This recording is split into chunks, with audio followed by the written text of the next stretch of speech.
Coucou, me voilà, comment ça va? Branle-bas de combat pour réussir à faire un live ce soir à 20 h de manière à pouvoir vous capter juste avant votre sortie, après votre repas ou avant votre film, je sais pas. Donc j'espère que vous allez bien, j'espère que vous passez un bon moment, j'espère que vous remplissez de magnifiques énergies, la vitamine D, etc. pour pouvoir vraiment tenir le coup quand ça nous retombera dessus. Hein. Le but du jeu, c'est de pas faire du yo-yo avec l'état d'esprit. Hello Nicolas! Donc ne pas monter, ne pas redescendre la chute libre et rester toujours sur un même niveau d'état d'esprit et de bonheur, de joie, de pétillement. Je l'ai connu juste au mois de mai, c'était pas drôle du tout, donc réussir à tenir le coup et de se nourrir de toutes les belles choses qui arrivent dans la vie et dans le moment présent. Alors moi je vais vous présenter quelques prototypes, j'ai pas tous les faire. J'avais promis que je ferais quelques lives dans le mois d'août malgré mes congés. Et j'avais envie de vous présenter mes prototypes. Coucou ma Lydie, comment tu vas? Et donc dans ces prototypes, il y a un projet pédagogique qui va être de travailler sur le visage. Et donc avant de travailler sur un visage, j'apprends chaque partie du corps. Enfin de ce visage. Donc là, en l'occurrence, j'ai préparé les prototypes pour travailler l'œil, mais sous différents angles en fait. Ouais, merci beaucoup Lydie, je sors de l'entraînement. Terminé de préparer à manger. Je suis une pro, la table est mise, les garçons sont à la douche. On a fait ça, c'est opérationnel. Sayonara Aurore Sensei, d'accord. Il sort de sa super émission avec le Japon vu de haut. Alors je ne sais plus sur quelle chaîne c'était Nicolas, et apparemment il va y avoir d'autres épisodes. J'ai essayé de le trouver en replay parce qu'apparemment c'était super chouette. Maître Schtroumpfette, oui. Les cheveux sont de nouveau bleus, ça y est, ça y est. Ça y est, Maître Schtroumpfette, c'est trop rigolo. Et donc, dans ma pédagogie, sur Arte, voilà, c'était sur Arte. Merci beaucoup Nicolas. Dans ma pédagogie, j'essaye de ne pas forcément mettre la barre trop haute en faisant le visage dans sa totalité. Il y a des bases pour pouvoir faire un visage, mais c'est bien de pouvoir comprendre comment ça fonctionne un œil, le globe oculaire, la paupière mobile, le sens dans lequel vont les cils, parce que même ça, des fois, je trouve que c'est tellement rigolo. Il y a un ordre dans lequel on travaille un visage. Ensuite, il y a le nez, les narines, la longueur de l'arête nasale, comment fonctionnent les narines en fonction de là où on est positionné, voilà. Après, il y a la bouche aussi à travailler, donc la lèvre supérieure, la lèvre inférieure avec la mâchoire qui bouge, la mâchoire mobile. Donc celle-ci, en effet, elle bouge, mais c'est plus la mâchoire du bas qui monte et qui descend. Et après, il y a toute la partie du faciès, donc tout le volume des joues et le volume du front qui va créer la personnalité de chaque personne. Donc, je vais vous montrer. Vous allez me dire ce que vous en pensez si vous le souhaitez. Dans tous les cas, il y a un travail à faire entre le positif, négatif, avec la mise en couleur aussi. Il y a aussi le côté tout technique des médiums et des outils ainsi que des supports. Bonsoir Annie. Et donc, alors il y en a un autre que j'ai pas encore fini pour les enfants. Donc je vais vous présenter le deuxième. Hop là. Voilà. Qui sera travaillé, donc on est sur quelque chose qui est très très simple. Il y a à peine de la paupière, on est sur un grand format pour pouvoir utiliser un maximum l'espace, l'investir un maximum. Ça permet déjà d'apprendre à prendre ses proportions, d'apprendre à utiliser la surface et à trouver ses points de repère très facilement grâce à la proportion. Ensuite, on va essayer de comprendre tout ce qui est la notion du reflet, on va essayer d'apprendre aussi toute la notion du mouillé, on va aussi apprendre la technique, parce que je ne vais pas tout vous dire, hein, mais il y a une technique très particulière pour arriver à ces couleurs-là. Donc c'est souvent des prétextes hein, finalement de faire un œil bleu. Le prétexte c'est aussi d'apprendre comment fonctionnent certains outils. Et donc pour les adultes, j'ai un peu corsé le truc, évidemment, vous doutez bien. Donc là, on va parler de tout ce qui est les couleurs complémentaires, les couleurs, les associations de colorimétrie, un peu plus sur le côté mouillé au niveau du globe oculaire. Et là, on va parler de paupières mobiles et des cils, vous voyez. Donc il y a un travail là dans cet œil qui est un petit peu plus complexe, un petit peu plus abouti, et donc on avait besoin de le faire un peu plus petit étant donné que je voulais installer la paupière mobile. Bon voilà. Pour les enfants, il y a un autre projet un tout petit peu plus simplifié que je ferai au début pour qu'on puisse comprendre un petit peu comment fonctionne le tuto à la Aurore, comment créer un œil. Et ensuite, tadam, voilà, donc là on va travailler sur ce sujet-là qui paraît être relativement long, mais en réalité pas tant que ça. Donc on est sur le travail d'une profondeur de champ, évidemment, de volume, mais surtout de travail négatif, positif. Donc on est sur une démarche différente de remplissage, sur une autre façon de remplir la composition et comment amener le sombre et comment enlever la lumière. Vous voyez? Donc on est vraiment sur quelque chose qui va vous demander de réfléchir autrement, de voir les couleurs autrement. Et donc une fois qu'on a chopé et on a compris cette méthode de fonctionnement intellectuel, eh bien en fait vous allez pouvoir construire vos dessins et même mieux comprendre des tutos sur YouTube où on vous dit pas tout. Et vous allez pouvoir associer les choses et créer même autrement parce que vous aurez une vue globale finalement de diverses techniques. Nicolas, est-il possible que tu descendes un peu la caméra pour qu'il y ait moins de contre-jour? Ah oui, tu as peut-être raison, c'est peut-être ça en fait. Voilà. Et donc... Est-ce que c'est mieux comme ça? Ah ouais, c'est carrément mieux. Tu as raison, merci beaucoup Nicolas. Donc voilà. Voilà le œil. Les œils. Alors j'ai fait volontairement un œil très grand ouvert parce qu'en fait on va parler des règles entre la pupille, l'iris qui descend dans le globe oculaire par rapport à la paupière du bas et la distance qu'il y a dans le blanc avec la paupière mobile. Je vous montre rapidement finalement à quoi ressemblent les autres. Donc on se rend compte réellement finalement de ce genre de petits détails qui sont intéressants mais non des moindres et qui vont créer l'expression de l'œil qui vont être très, très importants. On voit moins ta tête mais mieux le dessin. Ouais, c'est pas grave ma tête, on s'en fout. Le dessin c'est le plus important. Voilà, voilà. Et donc là on a le dessin. Donc là ce sera un projet pour les enfants, hein. L'autre projet aura une colorimétrie un peu plus sympa mais plus simplifiée pour qu'on arrive à faire un œil au départ et mieux comprendre comment ça fonctionne pour après aborder toute la partie du volume du blanc oculaire, du blanc de l'œil en fait, hein, la bille, la sphère à l'intérieur qui permet de maintenir finalement notre... comment est-ce que je peux appeler ça? C'est un petit peu comme ce qui se trouve à l'intérieur d'un appareil photographique en fait. C'est ce qui va nous permettre de créer, de rentrer la lumière plus ou moins. C'est un objectif en vrai l'œil, hein, mais qui se trouve sur un globe oculaire.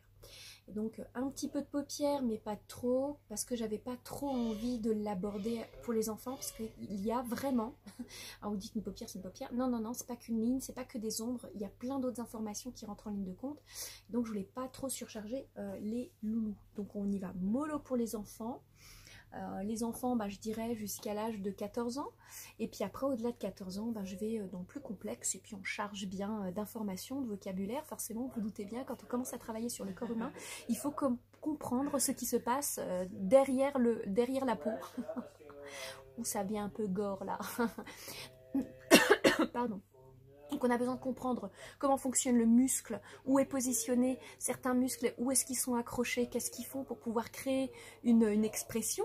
Et parfois, souvent, comme je dis, le diable se trouve dans les détails, n'est-ce pas?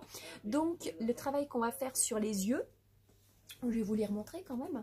On est sur, alors pas qu'un travail juste de l'œil, mais vraiment du volume, de la technique picturale à utiliser, à employer. Donc il va y avoir des méthodes un petit peu particulières que j'ai encore découvert, je dirais, durant l'année de 2021, pendant les cours en ligne que j'ai pratiqués. Parce que en pratiquant et en corrigeant certains élèves, ça m'a permis de comprendre aussi des astuces pour pouvoir améliorer ou les aider à corriger leurs travaux de manière différente, étant donné que je ne les avais pas avec moi, mes élèves. On était très éloignés malheureusement les uns des autres. Et donc ça m'a permis de découvrir d'autres moyens d'expression. Donc parfois, ça a du bon, quelque part, d'avoir été enfermé. On peut parler de l'appareil optique. Oui, c'est ça, on peut parler de l'appareil optique, tout à fait, Nicolas. C'est ça, l'œil, en fait. C'est comme l'appareil optique hello Bruno d'un appareil photo. Donc, il nous sert à transformer les contrastes de lumière, ombre foncée, les contrastes de valeur qu'on appelle ça. Et puis après, il nous remet l'image aussi à l'endroit, n'est-ce pas? Un petit peu comme finalement l'appareil photo, puisqu'il imprime à l'envers l'image. Et c'est notre cerveau en fait qui le retourne et qui le met à l'endroit. Donc il y a une démarche du cerveau pour nous hacker en fait. Hacker ce qu'on voit en vrai. Hein. Il est très malin le cerveau. Hein. Mettez une paire de lunettes avec un verre jaune et un verre, je ne sais pas moi, violet. Vous allez avoir beaucoup de difficultés à voir vos volumes déjà. Et puis vous allez avoir des difficultés à vous y faire. Puis au bout de 2 jours, en fait, vous allez revoir les couleurs exactement comme elles sont censées être. Alors qu'en réalité, les 2 verres sont différents. Vous aurez même la sensation d'avoir des verres transparents. Alors qu'en vrai, non. Mais c'est votre cerveau qui s'est adapté. Donc il est très très malin. Voilà. Donc on a des sujets bien sympas, avec des techniques assez particulières une fois de plus. Il y a des étapes évidemment auxquelles on ne peut pas échapper. Pour ceux qui sont super prolifiques et super rapides, évidemment je vais leur apprendre la patience. Et puis ceux qui aiment les outils différents et pouvoir comprendre comment chacun fonctionne, eh bien vous êtes à la bonne adresse, j'ai envie de dire. Oui, le cerveau est un roublard. C'est pour ça que je dis souvent, croyez pas tout ce que votre œil vous montre, parce que des fois, il vous ment. Et malgré tout, je dirais que des professionnels savent très bien comment ça fonctionne et savent très bien comment mener leur monde. On a un très bel exemple en ce moment depuis 1 an déjà. Je reprendrai les lectures d'œuvres à partir de septembre, donc pas la première semaine de la rentrée scolaire, mais la 2e semaine de septembre. Et donc à ce moment-là, j'ai décidé, en effet, de faire des sortes de cours d'histoire de l'art. Alors oui, vous allez me dire, Aurore, mais en fait, c'est mon job en quelque sorte, hein, mais je crois qu'à mon avis, il va falloir quand même que vous puissiez avoir un regard différent sur l'image et sur la lecture, parce que jusqu'à présent on faisait la lecture d'œuvres des créations contemporaines, des productions de chacun, des miennes en fait, et je me rends compte qu'il y a un manque énorme sur le travail d'artistes comme Rodin par exemple. Donc là on est sur de la sculpture, d'artistes, je dirais pas forcément de Van Gogh, on est encore trop proche, mais et si on parlait de La liberté guidant le peuple, hein, je pense qu'à mon avis demain je vous annonce un petit peu tout ce qui se trouve dans ce tableau et tout ce que ça signifie en vrai. Je crois que vous allez peut-être tomber des nues et comprendre pas mal de choses. Donc on va dire que je vais diriger en quelque sorte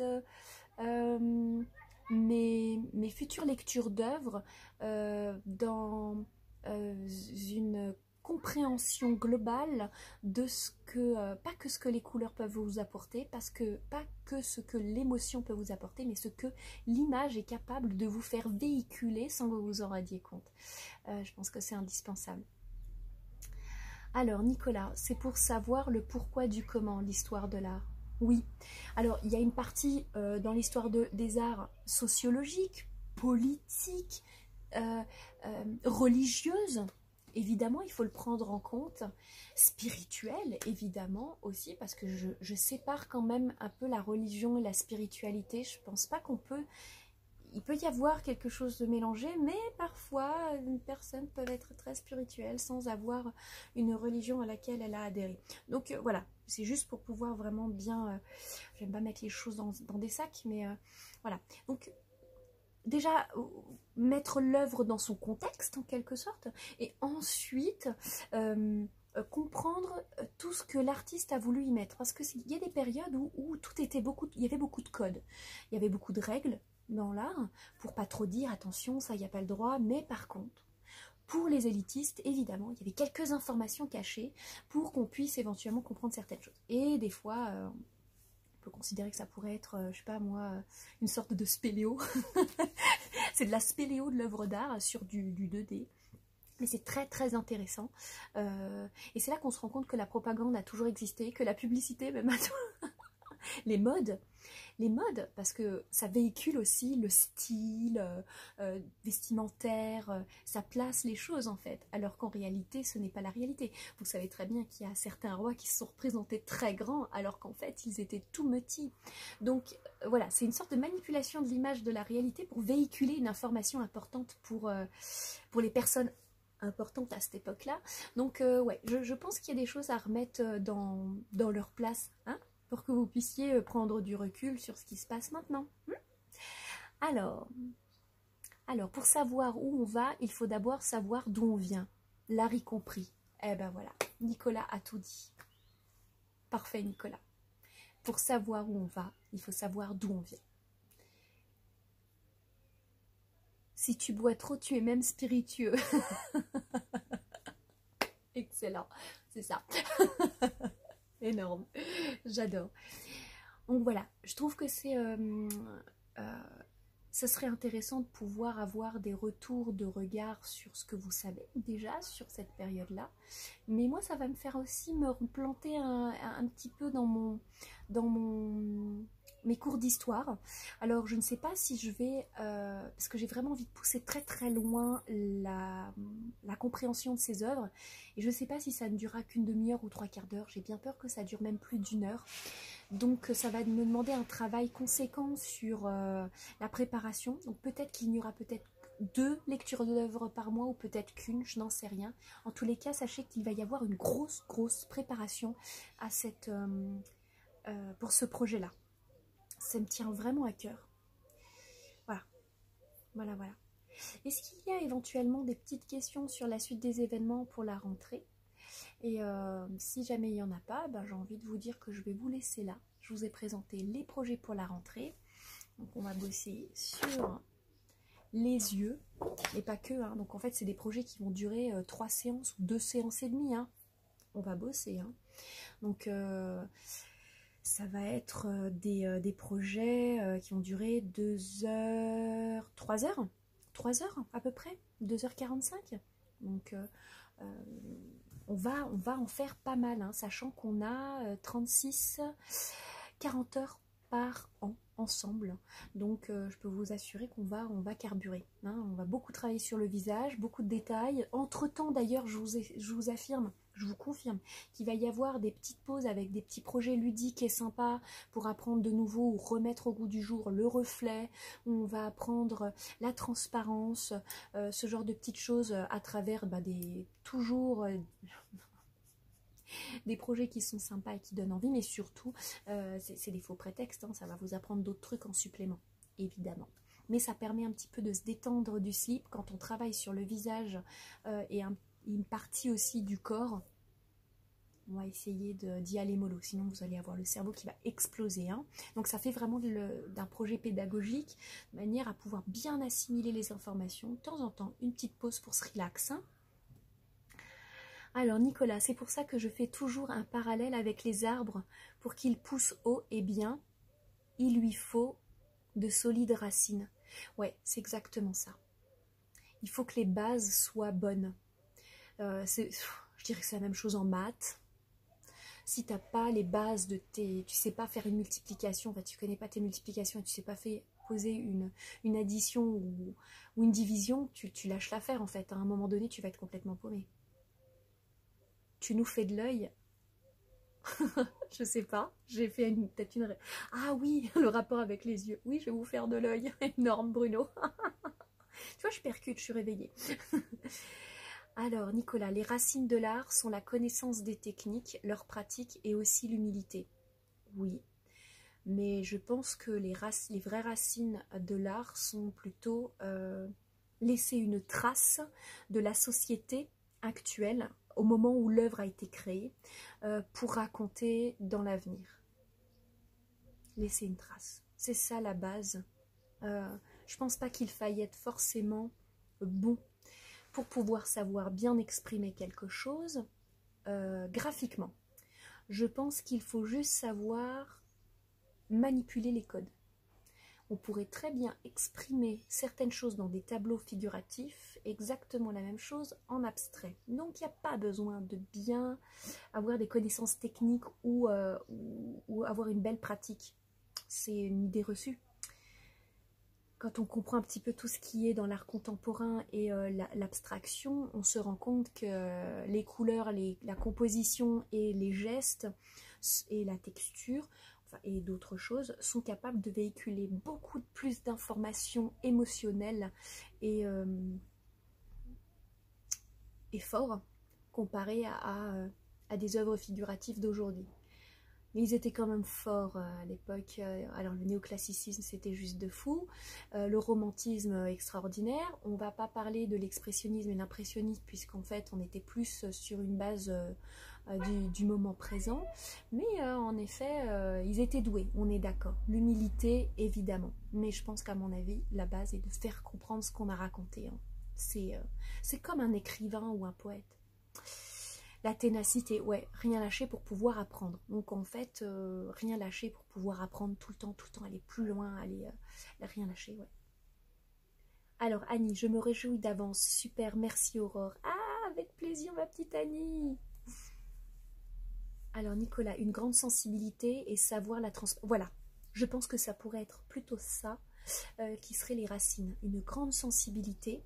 Quand on a une grande sensibilité, on ressent ce qu'on a fait sur la surface et on sait si on est juste ou pas.